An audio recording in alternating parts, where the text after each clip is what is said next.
First of all, what does 1957 have an importance of? Anybody know? Don't anyone say that was the year I was born, because you're in big trouble. Do what?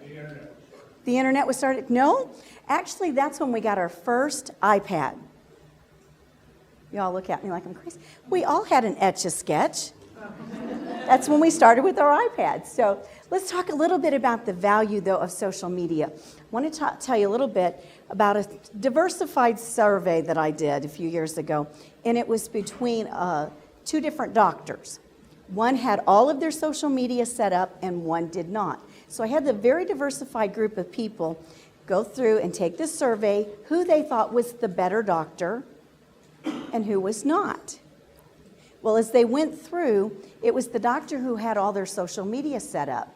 And when I asked why, it was because they felt like if they were having everything set up and they were on the cutting edge there, that they were also keeping up with everything going on in the medical field. Now, we know that's not accurate, right? But perception is reality, so that's what's important. And you hear all the time social media is free. It's free. Do you agree it's free? No, it's not free. There's an investment of time, energy, and a lot of love that goes into that. The other thing I want you to think about when you're thinking about free, when that investment comes in, what is the lifetime value of your client, your customer, your patient? Think about that. When you have a brand new customer and they come to you, do they spend a certain amount one time? Do they spend a certain amount several times? Do they stay with you over years? So what's the lifetime value of that client? That'll let you know if you need to invest in social media or not. Okay. We talk about the ROI. Well, we all know ROI is a return on investment, and I've got ROS, it's a return on your story. But we're going to talk about ROI is a return on influence, because that's exactly what you're doing with social media. You're influencing people, but you have to have a strategy to know why you're influencing them. What do you want them to do? Are you wanting to just get your name out there and start branding yourself so people start to recognize it so it becomes a household brand? Are you trying to do lead generation? Are you trying to bring customers, patients, clients to you? Are you trying to get them back to the website where you house everything? So you've got to know those kind of things before you ever begin with social media. You have to know those kind of things before you begin with any kind of marketing. And just so you know, social media is not the only marketing anyone needs to do. It's part of the puzzle piece. Email marketing is part of that marketing. There's a lot of pieces that go to that puzzle to make it complete. But this one is the most visible today and get a lot of mileage out of it very quickly. Now, how many feel that way about social media? I see some heads nodding, yes. Well, you laugh, but that was one of my clients before we worked together. When you see photos like this in social media, they're nice on a personal page on Facebook. They're nice when you're looking at things in timelines, but that is not an image you want to perceive or be perceived by on Facebook for business. When you're looking at Facebook for business, this is the type of thing you want to see. Head and shoulders. You want to be able to see the eyes, because the eyes, when they can connect with you, is the first place they start to know, like, and trust you. Now, were the other pictures adorable? Yes, absolutely. But that doesn't say I'm a professional, I'm serious about what I do, and I'm serious about helping you with what you need. The other says we just have fun. Okay? Now, this is an interesting statistic. 92% of people trust their friends and family with recommendations. I think we would agree with that. Most of our family members, we'd go, okay, if they say it, I believe it. Then 70% trust online consumer reviews because it took an actual person who's experienced this to make that review. But only 14% trust advertisements such as radio and TV. Why do you think that is? It's because people are paid to endorse that. So we're not sure if they got paid to endorse that or if they really endorse it. So that's why the trust factor is so low. But that's why your social media is so valuable, because it's friends and family, people they trust, giving these recommendations. When they say they like Karen's page, or if they say they like Cynthia's or Karen's photography, that's a recommendation, that's an endorsement. And when they see that, they automatically trust it because it's someone they know, like, and trust. Percentage using social media. Now this is age groups. And you'll notice, obviously, the 18 to 29 is the one that's a little higher peak. But that's determined by what social platform you're on. If you're on Facebook, and we'll talk about it in a few minutes, the growing number is a different age group than if you're on Twitter. So you have to know your target market, the ideal client, where are they spending their time on the social networks? Because if you're hanging out on Twitter and all of your clients are hanging out on Facebook, you have just wasted that time. Total waste of your investment. The first thing you need to begin with is a calendar. And I love to just do an online calendar where I can fill it in and then schedule things. But when you're looking at your calendar, I want you to think about what you can do as a theme for the month. Because if you'll make it a theme, it's a whole lot easier to find things. So if I said, I'm going to pick on Karen Libby here. If she was doing things for her photography and she said, okay, we're going to make August all about reunions. We're going to talk about taking photographs at family reunions. We're going to talk about things you can share and eat at family reunions, all those kind of things. But she's got a strategy behind it then. Will everyone know that's watching your page know that you have that theme? No, but you do.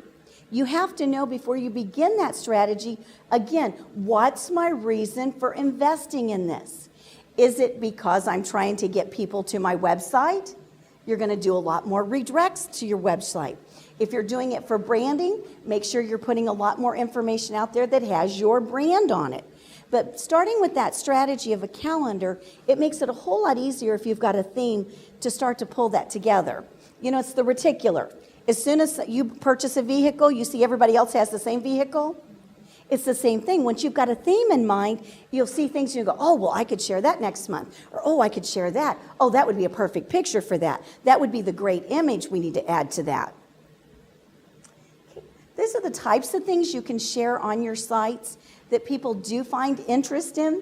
And of course, quotes. Make sure everything what you share is positive. There's enough negative in the world. We don't need any of that on our Facebook things, on any of your social sites. Articles. Now make sure they're articles that complement what you're doing. So if Karen's talking about taking photos, she could even do an article and share that personally, or share someone's article on what's the best colors to wear when you're doing family reunions. So you add the value to it. Again, sharing videos. Videos are extremely valuable.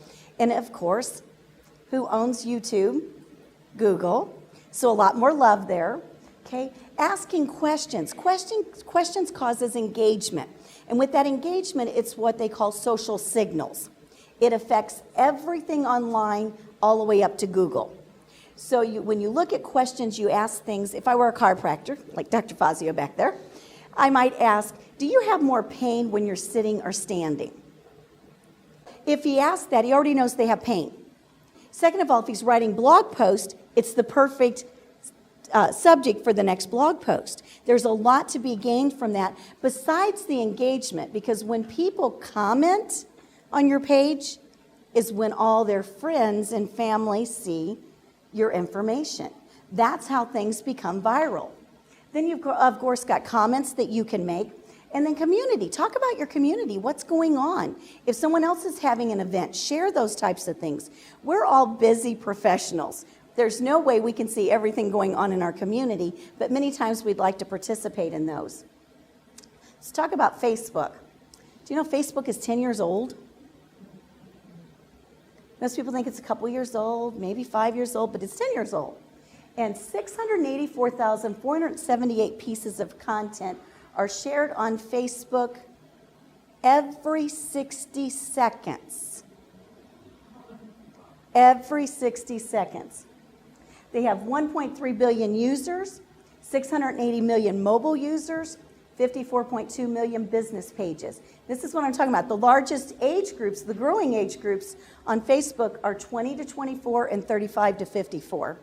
So again, if your target market, the people that you're trying to reach out to, are in those age groups, you know that's a growing area. You want to invest some time and energy into that. You want to write that story. Now, we've already talked about things to share. You've got to make sure that shares your story, not somebody else's story. Be careful with that. This is part of sharing that story. The first thing you see when you come to a business page on Facebook is part of their story. It's that image that goes up there. What does yours say about you? Do you have one?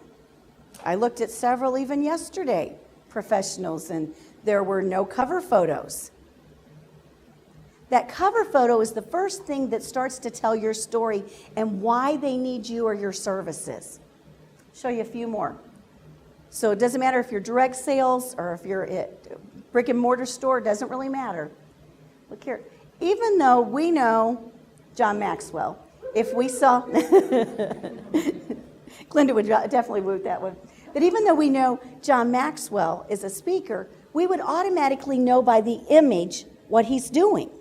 He's influencing a room. So that's telling part of his story. We go Kathy Sexton. You automatically see reduce stress, accomplish more, control workload, gain more time. When you read that, you immediately go, oh, I want to work with her. That's the point to it. That's part of her story. How about experts for entrepreneurs? That really needs it. Woohoo! Ideas, tools, and people to help you. Fabulous group. Some of the most brilliant people in the world are part of E4E, and I sincerely believe that. I have learned so much from them, and the membership side is so little investment for what you get from it, including these workshops. So if you're not a part of the membership side, I would highly suggest that. Your cover photo size is 851 by 315. That way things do not look distorted if you start to put it in a wrong size. Okay. And on Facebook, have any of you noticed with their algorithm that used to get a lot of people viewing your information and then all of a sudden it went, whoa. Anybody notice that? Oh yeah, it took a major dive. And for one thing, how does Facebook make their money? Advertisement. So they're wanting you to pay to play. But it means if you're not going to pay to play, you've got to do some additional things to stay up on the top and more people to see that. That's what we're going to talk about. First of all, 55 people reached here. You'll see this happens to be a platform I'm using that I'm getting a little more reach, but it was just simply a quote. But with Facebook, if maybe some of you participated in a survey they did, that they would say, okay, this particular post, do you like more of those or less of those? This particular post, do you like more of those or less of those? If you participated in that, what they were trying to find out is what do you personally like? Because they're going to show more of that to you. So if you said you liked more images, you're going to see more images. If you said you liked more videos, you're going to see more videos. If you said you wanted to see more things with URLs to them, then you're going to see those kind of things. They're very, very bright in how they're doing their marketing online. 55 people reached. Mm-hmm. Is that only on the company page? On the company pages. Mm-hmm. This is only on business pages we're talking about. Okay. What's your story worth? You'll see I had a link here for the E4E community. So it automatically populates the picture. And right here you'll see I could have chose, there's probably 3 or 4 pictures I could have chose at that point. Sometimes I'd use Cynthia's, sometimes I'd use mine, sometimes it was E4E. So you get a choice there. But that gives you more real estate space. And most of us are visual learners. So what happens when you're scrolling down and you see a picture? We all stop. We look at it, see what's going on. So that's why those get a little more attention. Okay, photos receive 53% more likes. 53% more likes. Now, every one of us have the opportunity, if we're working with a great client, I'm working with Carrie Robinson, a Farmer Cardinal, those are the kind of things that are exciting. People want to know about that. That's different. Do I get in all the photos? No, and you'll see that. But talking about them and how fabulous they are is a whole different light than me saying, I. Be very careful. That becomes salesy and not very appealing. Okay, this one is just, again, marketing is no longer about the stuff that you make, but about the stories you tell. Seth Godin. I thought I'd already shared this when I thought, oh, this is perfect for ours. Okay. You might recognize one of the guys in this. Surrounded by some really smart guys tonight. Thanks, Andy, for being my special guest. And that was a group. Those are things that involve other people. And when you can tag them, it's even better if you're connected personally. This is another way to get your information out using an image with a quote on it. But always make sure you have your information, whether it be your logo or at least your website or at least to your Facebook page if you don't have a website. That's extremely valuable because, again, what happens? More real estate space. So they're seeing it more clearly. Okay. What do you think about this one? Anybody recognize this guy? The whack-a-moler. And so if you were part of E4E, you'd really understand this. We have a lot of fun. It's a wonderful group. Okay, this was another thing. Best thing about Facebook is it's free. Worst thing about Facebook is it's free. We have no control over it.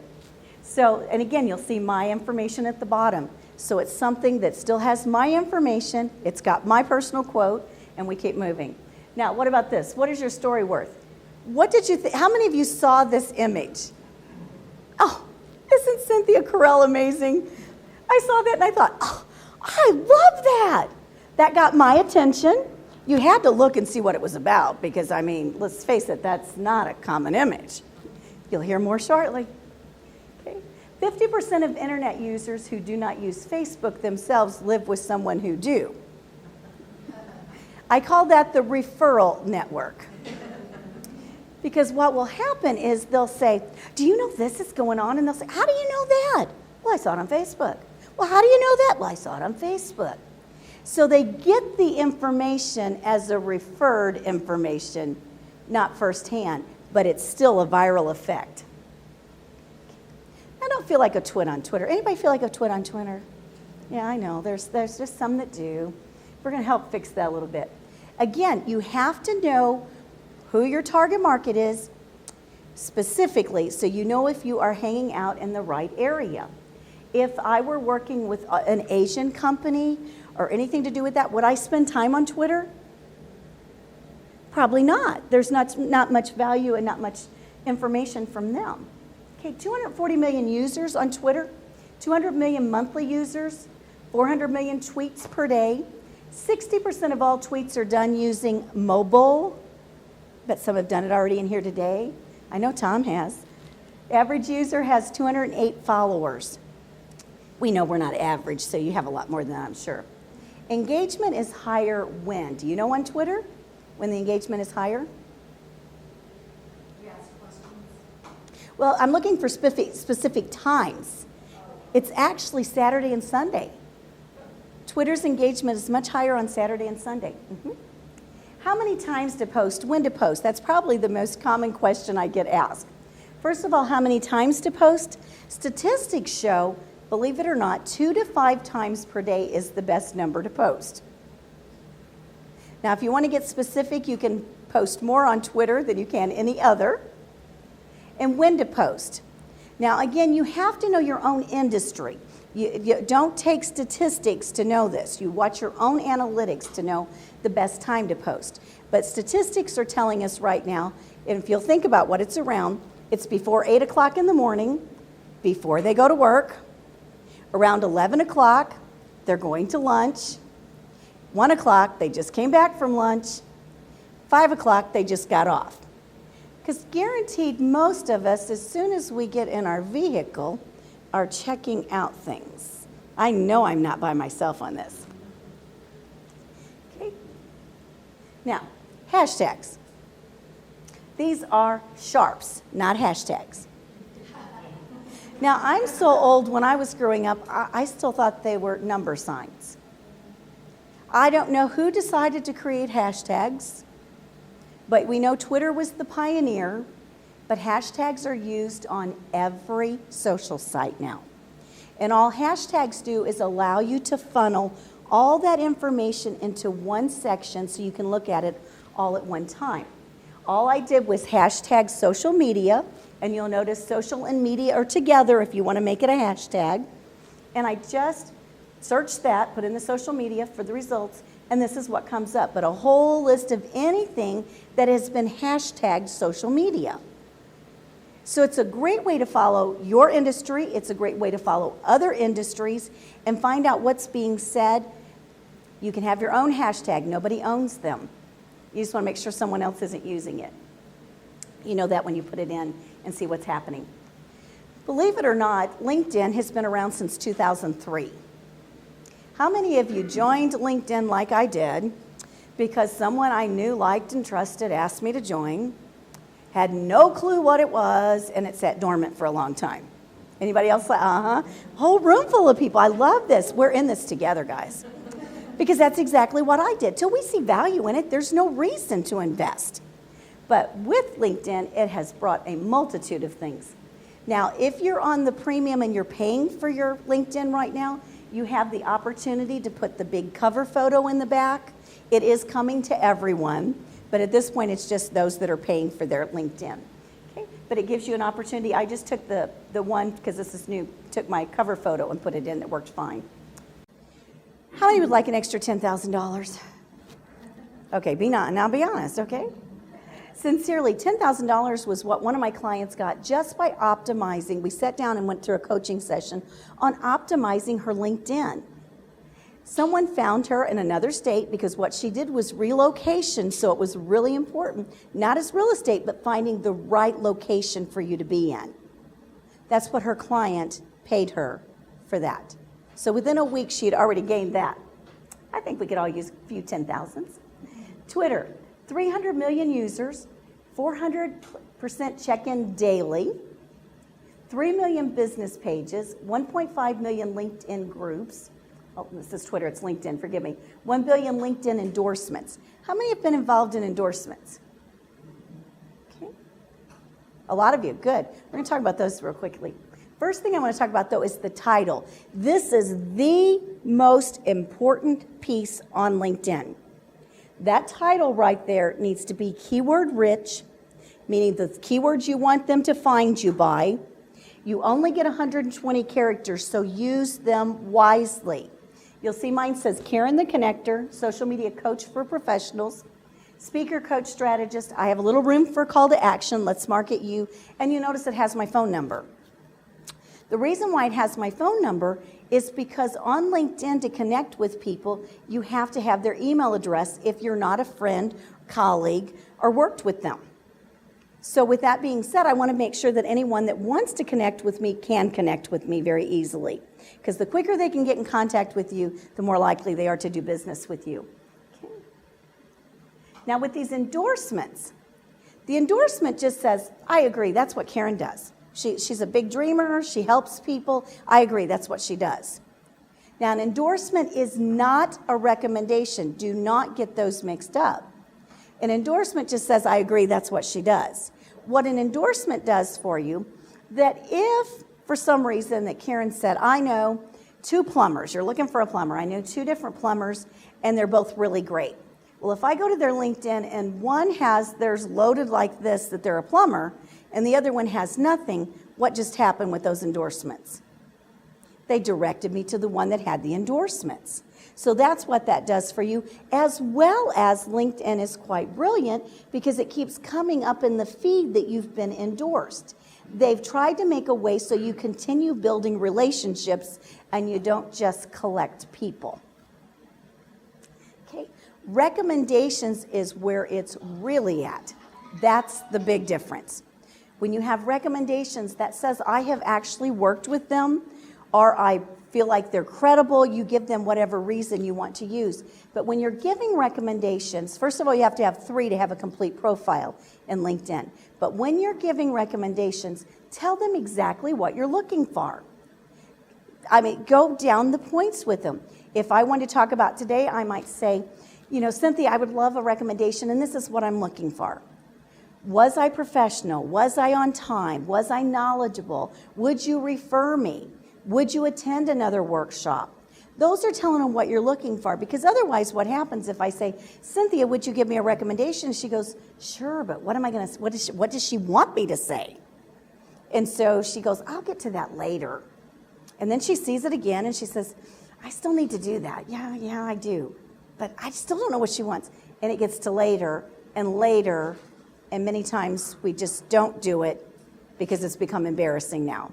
So give them the words to say, and if you will include your keywords in what you're asking them to say, many times they will include those, and those make a big difference on how it comes up in your Google rankings as well. I know some of you might be feeling like this right now. I hope not. I hope we've not put you on overload like this. But this is the opportunity we're going to give you to ask questions. So does anyone have any questions they would like to ask? Steve. Karen, if you have a Facebook page and you're working with somebody else who's doing some posting for you, how can you get it to where they're getting the email on the Facebook analytics? It would have to be on their email when you set it up. They would have to use their email instead of yours for the So analytics. there's only one person that gets it? Yes. Okay. Absolutely. Any other questions? Diane? If you were promoting a new product, what would be the best vehicle you would use on social media to do that? Okay, well, what kind of product are we promoting? Books. Books? A book. Okay, what kind of book? Give me a little more information. You know, I'm thinking of releasing my book as When Parents Need Help. Okay. It's from a geriatric care manager. Okay, well, first of all, then we know the people probably that would be looking for that book would be spending a lot of time on Facebook. So you might want to invest more time on there. And Facebook is an area that you can spend relatively little amount and do a lot of advertising. They have several different ways that you can advertise on Facebook, and I highly suggest that. And I would hope you're also using your email list and things like that to do it as well. It's not just the social media. You need to make sure all those puzzle pieces are together on it. But I would probably spend time there. I didn't talk about it, but Google Plus, if you're going to use Google Plus, which I highly recommend, because again, who owns Google Plus? Google. So you get a little more clout, you're playing in their playground, and that makes a big difference on your SEO. So if you're trying to build your ranking for your website and your website to be seen more, spend some time and invest into Google Plus, because that's a big value added area for you. Okay. I'm sorry. Yes. Yes. Google Plus allows you to have business pages just like Facebook does, just like LinkedIn does.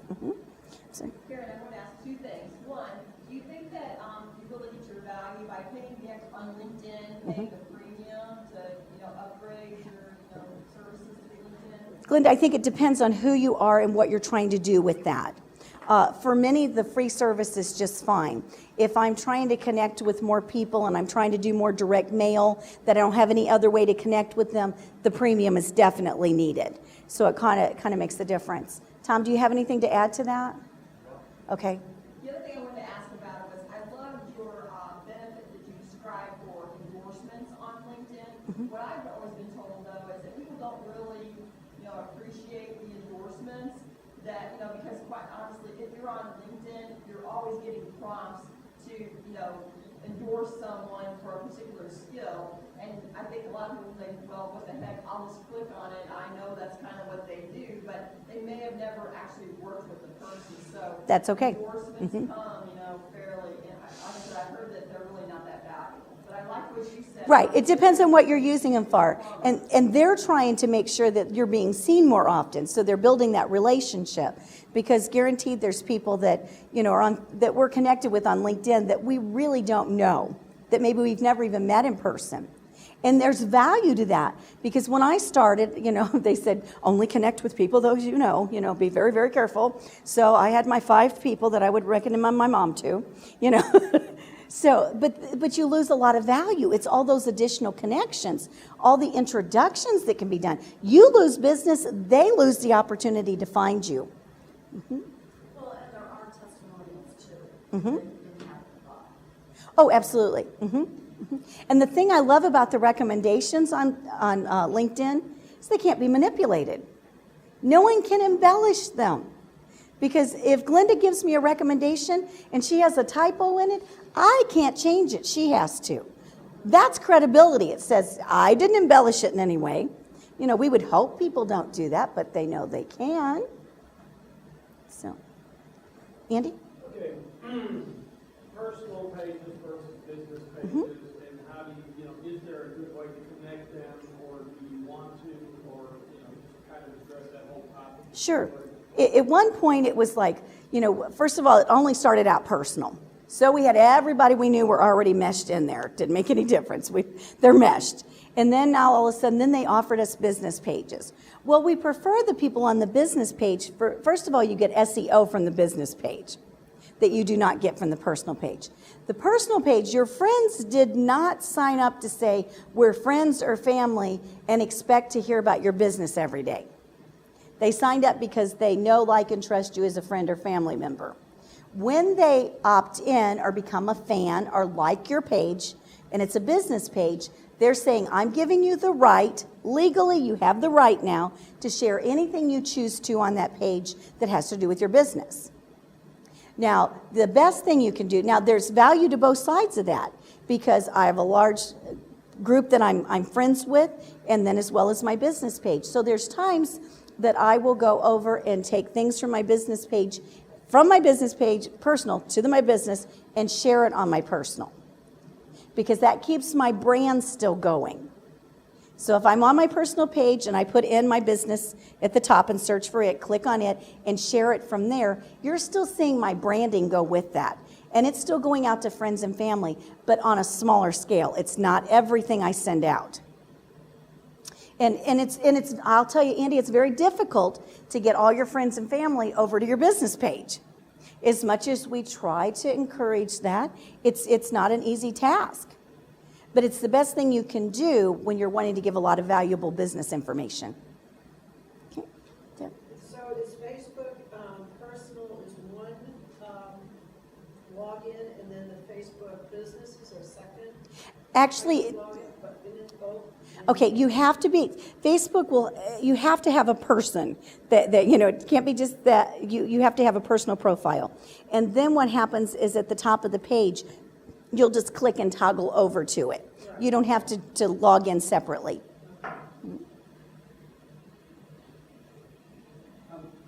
For a business, is it generally good if you put say a blog post on a website to send the same thing out in other channels like Absolutely. Twitter?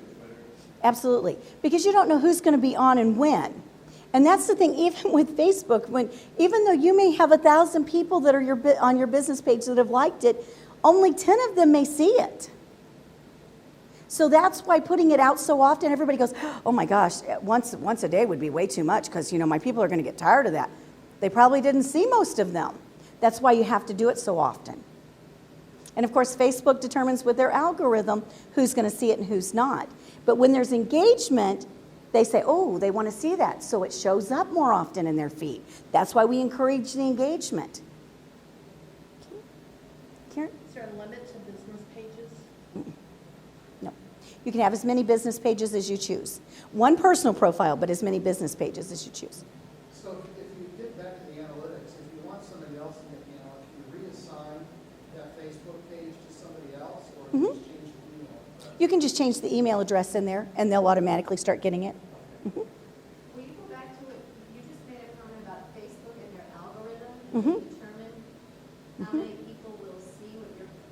Mhm. Can you explain that a little bit more? Because I have spent quite a bit of time, and I'm not a personal entrepreneur, but I'm trying desperately to get all of our associates to, from their personal accounts or whatever, like the page. Sure. This is something that we're doing. Mhm.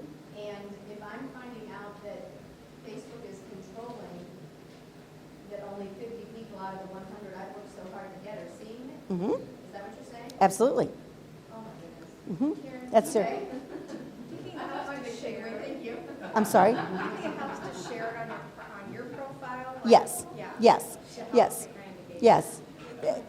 Karen was talking, well, that's why you have your different types of posts you put out, because it hits different markets of people, what they like, what they don't like.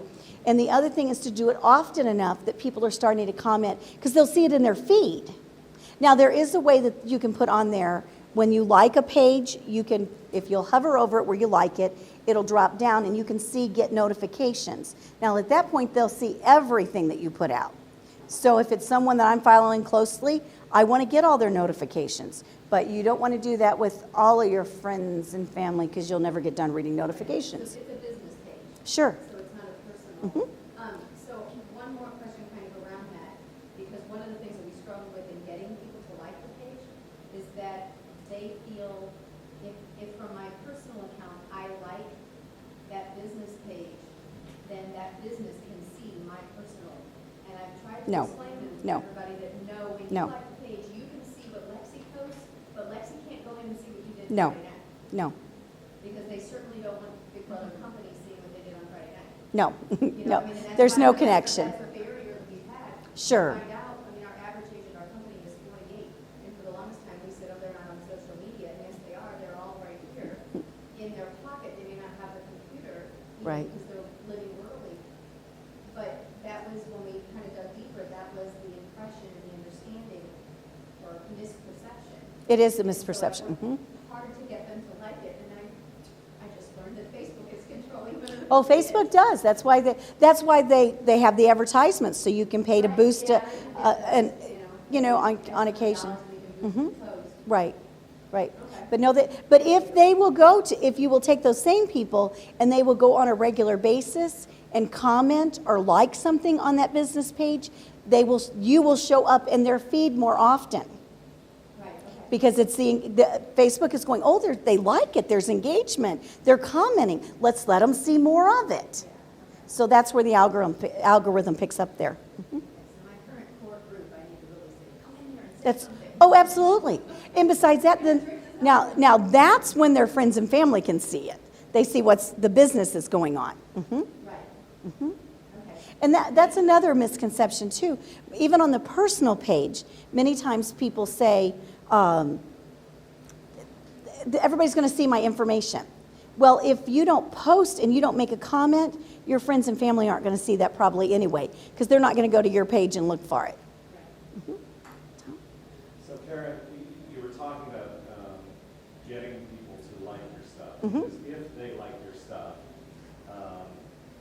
Facebook infers that they are engaged with you and your stuff starts to show up in front of them more often. Are there data to support the hunch that I have that the more you get out and like other people's stuff, the more your stuff Yes, gets like yes, that? yes. Trying to see where I saw that research, but yes, that's part of the engagement. They feel like it's not all one-sided, and you're not just pushing information, you're sharing information. It's being reciprocated, yes. Mhm. Why do people want to like something? It just seems like a waste of time. Okay, so why would they like my business page? Okay, is that what you're saying? Yeah, or a post that you make.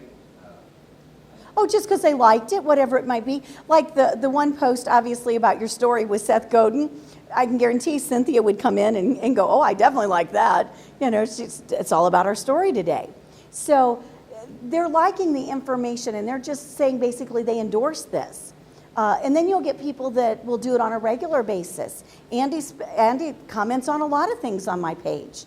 So that's being seen in front of his people as well. So it's a win-win, because he looks like he knows a lot, because he's sharing information that I just shared on social media. Now all of his friends and family, or whoever he's connecting with, is going, man, he finds all the good stuff on social media.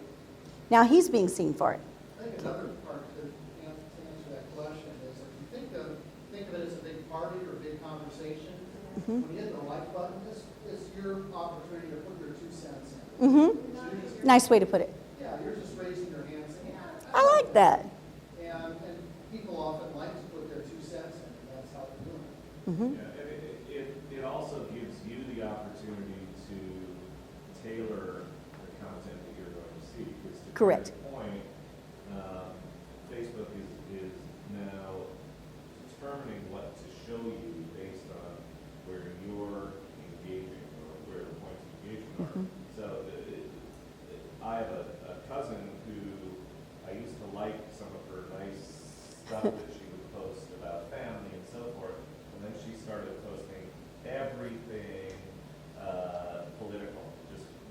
predictable thing after another, and I got sick of it. And I realized that if I stopped saying that I liked her, stuff I did like, I'd stop seeing so much Right. her garbage on my page. And so you control what you see by saying what you like. True. Karen? I think there's two more reasons also, Jeff, is when you like something, your name pops up for people to see you, that you're actually in this community, as Steve was talking about, oh, Jeff, I haven't talked to him in a long time. The other thing, doesn't this affect our clout scores? How active people are with you on Facebook affects your clout scores, or that's what I've been told. It's true, very true. It's your clout means your influence. K-L-O-U-T, clout. And that clout just shows your influence online is what that score is. But yeah, absolutely. One thing we didn't cover that I want to talk about though real quick before we wrap it up is on LinkedIn. You need to have your whole, everything on LinkedIn needs to be filled out. That's your digital resume. That's your digital story of your life. Make sure it has all of those components filled out. If you're in a business now, say you were in real estate years ago and you don't want to be known for any of that because that's not what you're doing now. Now you're in photography, we'll say. Then let's see what you can add to any of your previous experience and use the keywords that you'd use in photography now into your old positions, because it just helps you come up higher when people search photography at that point. Karen, there's also on LinkedIn especially, using pipes instead of commas. Correct. Here is very important. It is true. It's true. Using a pipe. You saw how mine had my social media coach pipe, strategist pipe speaker. Okay, I'm like. Okay, I'm sorry. thinking- I'm so sorry. Hi. Those kind of pipes. Okay, okay. How, if you wanted to boost your audience and you hit that boost, how does that work? You pay for it? Yes, Or, mhm. And then how much does it boost your audience? You will know that by the amount that you're willing to spend, Deb, and they will tell you that right then what your projected audience will be. And so they'll give you a pretty good idea. Dang. I have to say, I was having a hard time getting people to like my page Mhm. until I used, promotional things through Facebook, and then all of a sudden, wow, my numbers went off the chart. Because Facebook is, you're playing in their playground, you're one of their children now, we're going to show a lot more love. Yeah. Okay, last question. I think Bill's ready to wrap it up here. Go ahead, Andy. The pipe thing, is that true only in LinkedIn or is that true on all media? It's not a have to, but it is more value to use it that way. And they're just saying it helps with the algorithms, how they see things, rather than a comma. In all social media? My understanding is with the comma, then you're having to search for everything in that. Right. list. If you got a pipe. It stops it. It'll stop it, so they're looking for, if there's somebody doing a search, if they're looking for tax, you put tax with a pipe around it, then they'll see it. But if you have tax, comma, speaking. It all then runs it together. only shows up if they're looking for a tax person that does speaking. Right. Got it, okay, thanks. Okay. That clarifies it. Good. Okay. Okay, we're going to turn this back over to our